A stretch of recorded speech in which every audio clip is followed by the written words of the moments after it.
approval or disapproval of how the country is being run.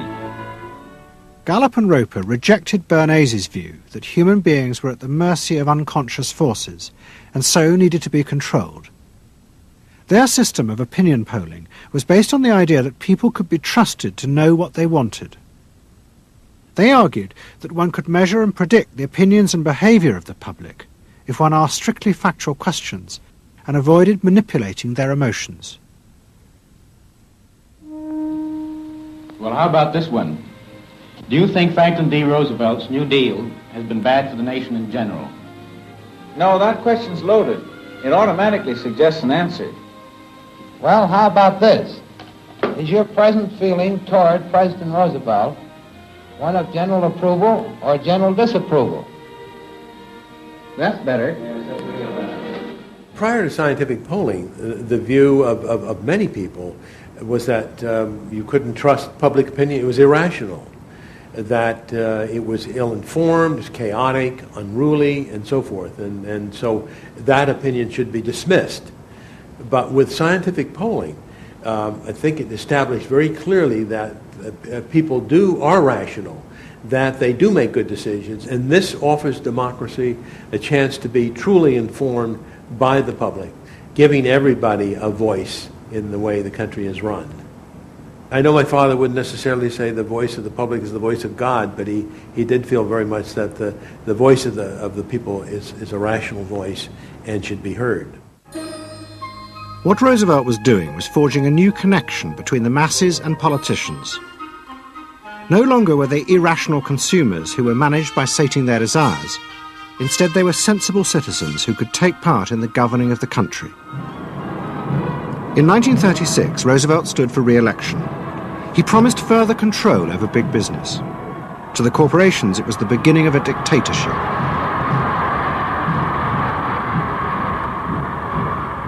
Roosevelt interferes with private enterprise and is running the country into debt for generations to come.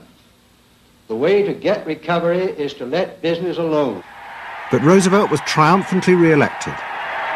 It looks, my friends, like a real landslide this time. So please let me thank you again and tell you that I hope to see you all very soon and bid you an affectionate good night. Faced with this, business now decided to fight back, to regain power in America. At the heart of the battle would be Edward Bernays and the profession he had invented, public relations.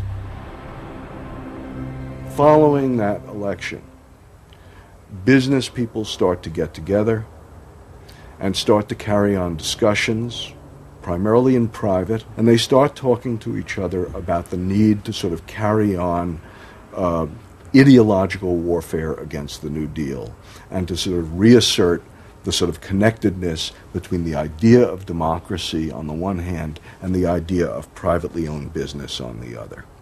And so, under the umbrella of an organization which still exists, which is called the National Association of Manufacturers, and whose membership included all of the major corporations of the United States, a campaign is launched explicitly designed to create emotional attachments between the public and big business.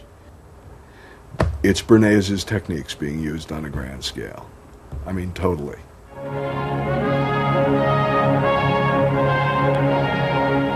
The General Motors Parade of Progress, traveling the high roads and byroads of America, bringing to millions of Americans in their own hometown the fascinating story behind modern industry, showing... The campaign set out to show dramatically that it was business, not politicians, who had created modern America. A better mode of living for all of us. Bernays was an advisor to General Motors, but he was no longer alone. The industry he had founded now flourished as hundreds of public relations advisors organized a vast campaign. They not only used advertisements and billboards, but managed to insinuate their message into the editorial pages of the newspapers. It became a bitter fight. In response to the campaign, the government made films that warned of the unscrupulous manipulation of the press by big business. And the central villain was the new figure of the public relations man. they tried to achieve their ends by working entirely behind the scenes, corrupting and deceiving the public. The aims of such groups may be either good or bad, so far as the public interest is concerned, but their methods are a grave danger to democratic institutions. The films also showed how the responsible citizen could monitor the press themselves. They could create a chart that analysed the reporting for signs of hidden bias. But such earnest instruction was to be no match for the powerful imagination of Edward Bernays. He was about to help create a vision of the utopia that free market capitalism would build in America if it was unleashed.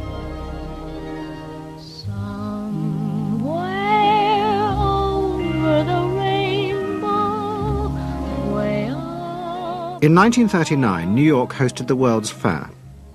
Edward Bernays was a central advisor. He insisted that the theme be the link between democracy and American business.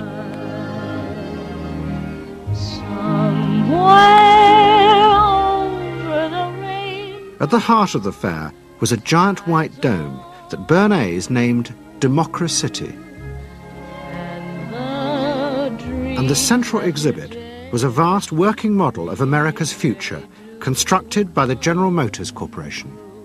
To my father, the World's Fair was an opportunity to keep the status quo, that is, capitalism, in a democracy. Democracy and capitalism, that marriage, right, linking, just like that. He did that by manipulating people and getting them to think that you couldn't have real democracy in anything but a capitalist society, which was capable of doing anything, of creating these wonderful highways, of making, moving pictures inside everybody's house, of telephones that didn't need cords, of sleek roadsters. I mean, it was consumerist, but at the same time, you inferred that in a funny way, democracy and capitalism went together. The World's Fair was an extraordinary success and captured America's imagination. The vision it portrayed was of a new form of democracy, in which business responded to people's innermost desires in a way politicians could never do. But it was a form of democracy that depended on treating people not as active citizens as Roosevelt did, but as passive consumers. Because this, Bernays believed, was the key to control in a mass democracy. It's not that the people are in charge, but that the people's desires are in charge. The people are not in charge. The people exercise no decision-making power within this environment. So democracy is reduced from something which assumes an active citizenry to the idea of the public as passive consumers. Driven primarily by instinctual or unconscious desires, and that if you can in fact trigger those needs and desires, you can get what you want from them. But this struggle between the two views of human beings as to whether they were rational or irrational was about to be dramatically affected by events in Europe. Events that would also change the fortunes of the Freud family. In March 1938, the Nazis annexed Austria. It was called the Anschluss. Hitler arrived in Vienna to an extraordinary outpouring of mass adulation. But even as he drove through the city, behind the scenes, the Nazis were systematically whipping up and unleashing the hatred of the crowd against the enemies of the new Greater Germany. The Anschluss was a kind of explosion of terrible hatred against the enemies, so-called enemies, or whatever they considered enemies, against the Jews totally, and also against a lot of very decent Austrians who had opposed the Nazis in Austria. They said it's legitimate, now you can do what you want, so they did it. Stealing, robbing and killing, I can't say it otherwise. And human depravity, of course, is always very near to normal behavior. It can change very quickly.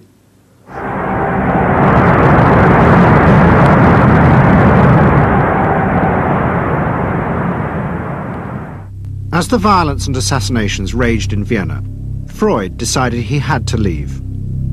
His aim was to go to Britain, but he knew that Britain, like many countries, was refusing entry to most Jewish refugees. But help came from the leading psychoanalyst in Britain, Ernest Jones.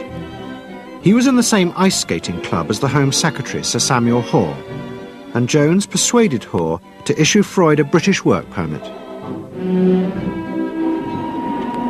And in May 1938, Freud, his daughter Anna, and other members of his family set off for London.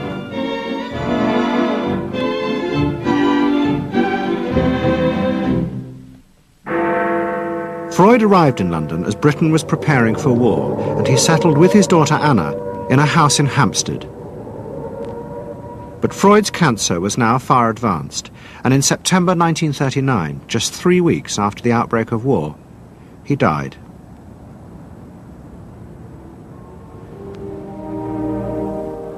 The Second World War would utterly transform the way governments saw democracy and the people they governed. Next week's programme will show how the American government, as a result of the war, became convinced there were savage, dangerous forces hidden inside all human beings, forces that needed to be controlled. The terrible evidence from the death camps seemed to show what happened when these forces were unleashed. And politicians and planners in post-war America would come to believe that hidden under the surface of their own population were the same dangerous forces. And they would turn to the Freud family to help control this enemy within.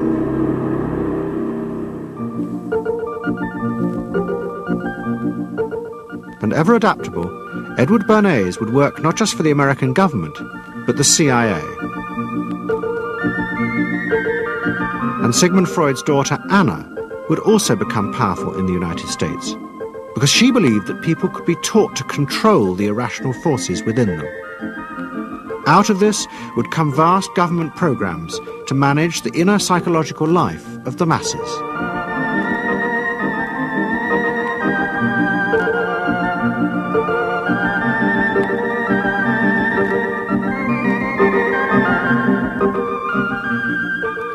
The Century of the Self continues next Sunday night on BBC Two, same time, 8 o'clock. Tonight, the final part of SAS next.